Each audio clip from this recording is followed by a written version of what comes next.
Have you ever felt it? That subtle presence, a sensation in the air, like you're not alone. You're walking through your day, and suddenly, something flickers in your periphery. A warmth in your chest, a ringing in your ears, a whisper in a dream that felt too real. We brush it off as imagination. But what if those moments are glimpses? What if they're them, the spirits who have been watching, waiting, not from above, but from beyond? From the fifth dimension, they observe, not in judgment, but in deep remembrance. They are the ones who walked with us in lifetimes long forgotten, the ones who whispered truths before we had words. They are closer than ever now, because the veil between worlds is growing thinner. Some call them angels, others call them ancestors, star beings, spirit guides, interdimensional watchers. Different names, same frequency. In this documentary, we journey into the hidden dimensions. We'll explore who these watchers really are, why they are returning, and what it means for your soul's evolution. We'll draw from sacred texts, forbidden scrolls, channeled messages, and living mystics. From the Book of Enoch to Dolores Canon, from ancient Vedic cosmology to modern astral travelers. Because the truth is not one voice, it's a chorus, and they've been singing it, waiting for us to remember. This is the story of the spirits that watch us from the fifth dimension, and why they are closer than ever before. You might not remember them yet, but they remember you. To understand the spirits that watch us, we must first understand where they dwell. Most of us live in what we call the third dimension, the world of matter, duality, time, and space. A world where everything seems solid, separate, bound by cause and effect. But above this, not in height, but in frequency, exists the fourth dimension, the realm of thought, emotion, time distortion, and dreams. This is where the astral plane lives, where shamans travel, where spirits pass through. And then, there is the fifth dimension. Here, the rules change. There is no separation, no fear, no ego. In the fifth dimension, all is connected, not just mentally, but vibrationally. Time folds, distance disappears, thought becomes form. It is a realm of unity consciousness, the field where souls remember their eternal nature. Many ancient traditions spoke of this place, though not always in modern terms. The Upanishads called it Turiya, the fourth state, beyond waking, dreaming, and deep sleep. The Kabbalists described it as Binah, a supernal realm of higher understanding. The Gnostics called it the Pleroma, the fullness where divine intelligences reside. Even quantum mystics today suggest it may align with higher dimensional string theory realities. But for the soul, not the scientist, the fifth dimension is home. It's where many of us came from, and where the watchers still exist, moving between timelines, guiding humanity gently from just beyond the veil. They are not limited by time. They remember your past lives. They see your soul's contracts, and they are stepping closer now because Earth's vibration is rising. As more of us awaken, more light floods the collective field. The third dimension begins to crack, not fall apart, but open up. And through those cracks, they reach for us. So, no, the fifth dimension is not a fantasy. It is a real energetic domain, one that the most ancient teachers, mystics, and seers have always known. And it is from there that the watchers observe, waiting for the moment we begin to remember who we are. They've been called many names, but they are not new. They are ancient, and they have always been with us. Some are angelic, beings of light from the highest realms. They are messengers, guardians, and warriors of divine will. Archangels like Metatron, who guards the spiritual blueprint of creation, or Jeremiel, who helps souls review their life paths. These beings exist beyond time, often in 5D or higher. watching, guiding, rarely intervening unless called upon with pure intent. Others are ancestral spirits, the ones whose blood still flows in our veins. Not just our recent family, but our soul ancestors, shamans, healers, mystics, and warriors of our lineage. They watch from the spirit world, carrying the memory of who we were, and reminding us of who we are becoming. And then there are the galactic watchers, interdimensional intelligences who've observed Earth for millennia, known to some as the Arcturians, Pleiadians, Andromedans, or Lyrans. They exist in higher frequencies, often fifth-dimensional or beyond. Not all of them intervene. Some are simply witnessing, while others are actively transmitting light codes, downloads, and DNA activations to help humanity awaken. Ancient texts spoke of them too, the Watchers in the Book of Enoch, angels who descended to Earth, observing humanity with both fascination and sorrow. Some of the Watchers are part of your soul family, spirits you knew before incarnation. They are guides from the in-between, from realms we touch in dreams and meditations. And beyond all of these, there are the Akashic Keepers, beings who oversee the cosmic library of all souls, ensuring the integrity of timelines, karmic balance, and spiritual contracts. They rarely speak, but they know. So, who watches us from the fifth dimension?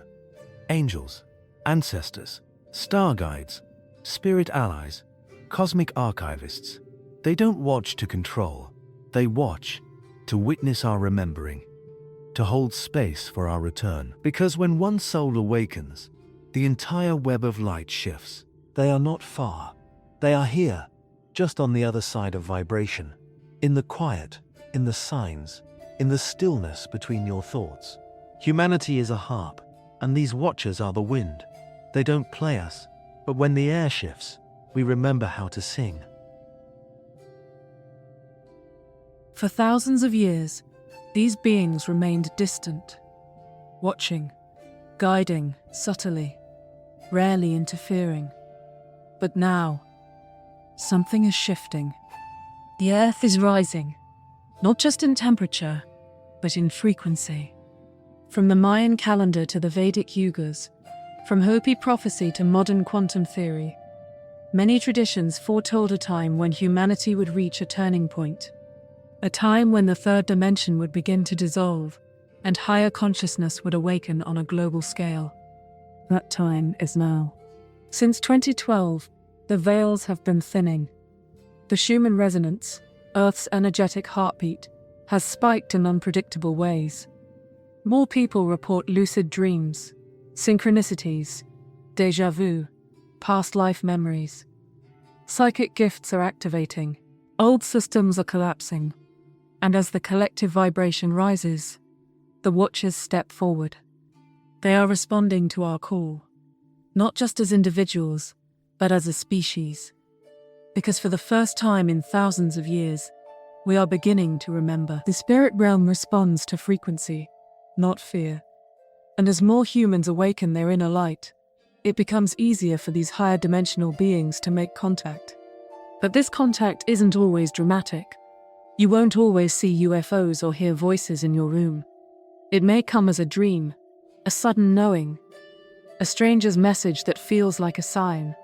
They come because they love, because they are connected to us through time, soul, and purpose. Because Earth is at a spiritual crossroads, and they know that the choices we make now echo through the multiverse. They are closer now because your consciousness is closer to theirs. And as you raise your vibration, the line between watcher and witness begins to blur. They are no longer just watching, they are inviting. The veil is thinner now, but spirit won't force itself into your life. You must invite it, with intention, with reverence, with an open heart. Connection begins with frequency. These beings dwell in love, in clarity, in unity. To meet them, you must raise your vibration. Begin with cleansing your body, your aura, your environment. Burn sage or Palo Santo. Bathe in salt and sunlight. Declutter the space where you sleep and meditate. Higher beings are drawn to clear vessels. Then, drop into your heart. The fifth dimension is not accessed through intellect, but through the frequency of unconditional love. Close your eyes, breathe, and feel gratitude, not for something external, but for simply being alive, here, now. This simple act aligns you with the same field these spirits exist in. In stillness, they come, used binaural beats, solfeggio tones, or even silent breath work. Set an intention. I invite only beings of divine light and truth to connect with me. Then listen, not with your ears, but with your intuition. The message may come as a symbol, a feeling, or a phrase. You can also work with crystals that resonate with higher dimensional energies. Celestite for angelic contact, labradorite for multidimensional vision, selenite to clear channels, moldavite to accelerate transformation. Hold them during meditation, or place them beneath your pillow to enhance dream communication. Every sign matters. A repeated number, a name in a dream, a strange sensation during meditation. Record everything. Patterns will emerge, and messages will become clearer over time. But remember, not every voice in the unseen is benevolent. The spiritual realm, like this one, has many frequencies. Always call on your highest self, divine light, and trusted guides.